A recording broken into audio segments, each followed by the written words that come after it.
भाजपा को बड़ा झटका। जगदीश कश्यप बरवाला का भाजपा से इस्तीफा। 45 साल की सेवा के बाद पार्टी नेतृत्व पर लगाए गंभीर आरोप। ऐसे है कि मैं जगदीश कुमार कश्यप, वासी बरवाला, डिस्ट्रिक्ट पंचकूला।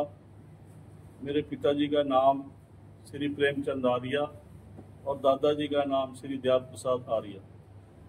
क्योंकि हमारे दादाजी और डैडी जी सदा ही जनसंघ के कट्टर समर्थक रहे हैं। उन्हीं की प्रेरणा से हम इस भारतीय जनता पार्टी के अंदर, मेरे भी अंदर एक जिज्ञासा आई कि जो ये भारतीय जनता पार्टी बनी है तो इसकी सदस्य लेनी चाहिए। जैसे मेरी मातर 14 साल की एज थी, मैंने 77 में जनता पार्टी 6 अप्रैल 1980 को भारतीय जनता पार्टी का जन्म हुआ और मैं 1982 से पूर्ण रूप से भारतीय जनता पार्टी का प्राथमिक सदस्य बन गया। 83 के इलेक्शन में विधानसभा के में आ गए तो डॉक्टर मंगल सैन जी हमारे अध्यक्ष होते थे। उनके नेतृत्व में देवीलाल के साथ समझौता हुआ और हमने हरियाणा में सरकार बनाई। तो हमने काम किया। फिर हमारे पास छोटी छोटी जिम्मेदारियां आई, जैसे ब्लॉक का महामंत्री मैं युवा मोर्चे का बना। फिर आगे बढ़ते चले। 92 में 92 के अंदर डॉक्टर मुरली मनोहर जोशी जी ने जो राष्ट्रीय जो एक यात्रा निकाली है उसके अंदर बहुत ही बढ़ चढ़ के सहयोग दिया। फिर उसके बाद अडवाणी जी ने एक यात्रा जो निकाली उसके अंदर बहुत सहयोग और बहुत हमने उसका साथ दिया पार्टी को ऊंचाइयां पर ले जाने के लिए।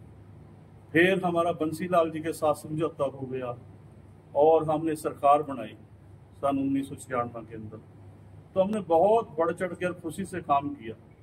बीच बीच में हमारी जमानतें, हमारे जो कैंडिडेट खड़े होते थे उनकी जमानतें भी जब्त हुई, लेकिन हमने कभी हार नहीं मानी है। हमने ये कहा जरूर, यानी भारत के अंदर, यानी केंद्र के अंदर एक बहुत बढ़िया यानी सफल मैंडेट के साथ हम सरकार बनाएंगे। तो हमें वाजपेयी जी आए, आगे नियंत्रण हम हमारे पास जो भी संगठन ने जिम्मेदारी दी हम उसको नियंत्रण लिया। उसके अंदर राम मंदिर का मुद्दा भी आया और राम मंदिर के मुद्दे के अंदर हमने ब्लॉक स्तर के ऊपर जो हमारी ड्यूटी लगी शिला पूजन करना है। हमने प्रत्येक गांव के अंदर 5 शिलाओं का हर एक गांव के अंदर पूजन करवाया। कूपन का आया 100 रुपये का। तो इतना पैसा इकट्ठा करा हमने ब्लॉक के अंदर। जब कोई मान ले पार्टी को, बीजेपी को यानी बिठाने वाला भी कोई है नहीं था उस टाइम, हमने कभी भी ये नहीं कहा भी हमने सत्ता का लालच कराया या सत्ता उड़ी जाएंगे। तो हमने राम मंदिर का पूरी मुद्दा किया है। जम्मू कश्मीर के अंदर फिर डोडा के अंदर जब पंडितों का 18 का नरसंहार हुआ तो वहां पर भी हमारे ड्यूटी लगी। तो हमने धरना प्रदर्शन वहां पे भी किया, विरोध किया। मैंने बल्कि में वहां पे बहुत गलत तरह के नारे वहां के सरकार के खिलाफ मारे। मुझे रोका भी गया, मैं रुका नहीं वहां। हमारा बहुत स्वागत हुआ। हमें बड़ा उत्साह थे भी हमें एक दिन केंद्र में भी हरियाणा सरकार में सफल सरकार बनाएंगे। फिर लाल चौक के ऊपर झंडा चढ़ाने का जो काम था तो एक बस बरवाड़ा ब्लॉक के जिम्मे लगाई थी। चंडीगढ़ से, मनीमाजरा से और ओल्ड पंचकुला से, कालका से 37 बस में थे।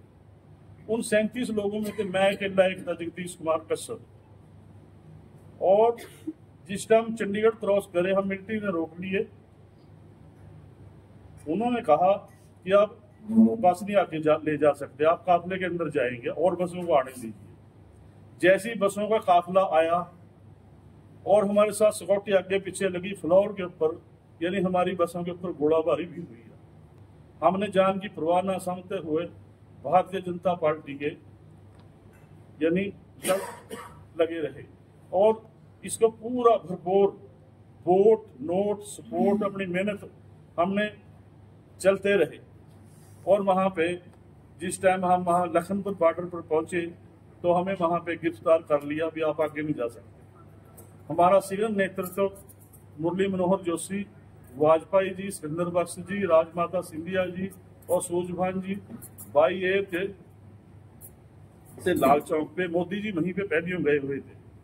मोदी संगठन में थे जब उनके ऊपर संगठन का जिम्मा था। तो श्रीनगर पे झंडा भी फहराया और बड़ी आन बान शान से यानी ढोल नगाड़ों के साथ हम नाचते हुए आए। फिर 14 में सरकार हमारी केंद्र में आती है पहले, और फिर हमारी हरियाणा में सरकार आती है। तो उसके अंदर क्या हुआ भी कहीं से ऐसे ऐसे बंदे छांट करके आए जो पुराने कार्यकर्ता थे, उनके साथ अनदेखी करते चले गया संगठन। मैंने बार बार संगठन को अवगत कराया, श्री ज्ञानचंद गुप्ता जी को भी अवगत कराया भी संगठन में काम ठीक नहीं चल रहा है, इस पे नियंत्रण करो। मुझे दुख है रहा भी जो मान ले अब किरण चौधरी आ गई। किरण चौधरी मान ले जिसने तोशाम के अंदर 40 साल मेरे वर्ग के कार्यकर्ता ने वहां पे काम किया, और आज किरण श्रुति चौधरी को टिकट दे दिया, उसको राज्यसभा भेज दिया। तो वहां के कार्यकर्ता के घर में तो ना दीवा बंद कर दिया, ने बुझा दिया, तो उसके मन पे क्या बीतेगी। हमारा जो हक था, संवैधानिक पद भी थे, मान सम्मान की बात भी थी। जब भी कहीं मुख्यमंत्री जी को मिलने जाते हैं तो मान ले वहां से मान ले ऐसे ही निराशा हाथ लगती थी। जो बंदे कभी भी पार्टी में घेर घेर के, जैसे जिंदल आ गया, उसको बोलते कोले का दलाल है, फलाना ढिमका है, उसको टिकट दिया गया। हमें दुख है इस बात का। किरण चौधरी आई है, हमें दुख है इस बात का। हमें पार्टी में मिलाओ, अच्छी बात है, बहुत बढ़िया बात है, लेकिन मेरा ये कहना है कि जो पहले पुराने कार्यकर्ता, अब उनको तो संभाल लो। ये मनोहर लाल जी की बात कर लें, अपने मुख्यमंत्री जी की, वो शैलजा को कहते हैं ये दलित की बेटी है, इसका अपमान हो रहा है पार्टी में। अरे भले मानस खट्टर साहब, आपको अपने कार्यकर्ता तो नजर नहीं आते जो 35-35, 40-40 साल, 45-45 साल जिन्होंने जिंदगी खपा दी, और आपको शैलजा की बहुत चिंता हो रही है। तो ये ऐसी ऐसी चीजें क्रीमी ले रहे से ही हमारे ओबीसी से आता हूं मैं। पहले 8 लाख थी, फिर 6 कर दी, फिर उसमें यह दिखाया गया जब ओबीसी की नाराजगी देखी तो फिर 8 कर दी। फिर कहता है बल्ले बल्ले मैंने बहुत बढ़िया काम कर दिया। केंद्र की सरकार के अंदर जो हमारी पहली बनी 283 सीट आई, और फिर आई हमारी 336, अब ये हमारी 240 क्यों आई हैं। ये सारा जो हमारा संगठन को जो लोग देख रहे हैं, उनका संगठन पे कोई ध्यान नहीं है। ये पुराने कार्यकर्ताओं की अनदेखी का नतीजा है। आज हमें बैसाखियां लेकर के केंद्र सरकार को भी माले बैसाखियों के ऊपर हमें चलना पड़ रहा है। ऐसे ही हरियाणा के अंदर हमारे पहले 47 सीट, फिर घट के 40 सीट, फिर 40 से पे हमने दुष्यंत के साथ समझौता कराया, और फिर हमने समझौते हुए 4.5 के साल सरकार चलाई है। तो मेरा कहने का ये मतलब है कि आज मैं बहुत बड़े मन और दुख के साथ इस नतीजे पे पहुंचा हूं भी जे मेरा ये मान सम्मान नहीं हुआ तो मेरे ओबीसी समाज का भी इसके अंदर मान ले अपमान करा गया है। इन्होंने मान ले मैंने 45 साल लगा लो, 10 साल ये बेमिसाल गए हैं, और 35 साल मैंने संघर्ष में जिंदगी गुजारी है। अपनी सारी जिंदगी मैंने इस पार्टी के अंदर लगा दी, और कोई एक पैसे का भी अपने ऊपर कोई दाग नहीं है भी हमने कहीं से भी कोई पार्टी का मान ले किसी तरह। हम पार्टी को देने वाले में थे, भारतीय जनता पार्टी को लिया, इससे कुछ नहीं है। लेकिन जो बंदे इसमें चौधरी बन गए संगठन में, वो कहते हैं अभी हम ही हम हैं। उसके अंदर हमें गुस्से से मान ले लगा लो या उपेक्षा से लगा लो, जो हमारा अपमान हुआ है, मेरे ओबीसी समाज का अपमान हुआ है, ठीक है। जो जिम्मेदार है, हमने वक्त वक्त पे इनको बताया है कि भाई सुधर जो, हमने इस संगठन को दुरुस्त कर दो, लेकिन हमारी बात नहीं मानी गई है। मुझे दुख के साथ कह रहा है कि मैं प्राथमिक सदस्य थे और इसे भारतीय जनता पार्टी से मैं मुक्ति चाहता हूं और मैं त्याग पत्र देता हूं। सभी का धन्यवाद। टिकट मेरा कोई नहीं, मैंने इलेक्शन के बारे में सोचा ही नहीं है जी। हमने समझा नहीं कुछ। मैं 2 साल पहले मैं गुप्ता जी को स्वयं मैंने बैठ के बताया विस्तार से, 2 साल पहले बताई मैंने पंचकमल में, गुप्ता जी ये प्रॉब्लम है संगठन के अंदर रह रही है, आप देख लीजिए।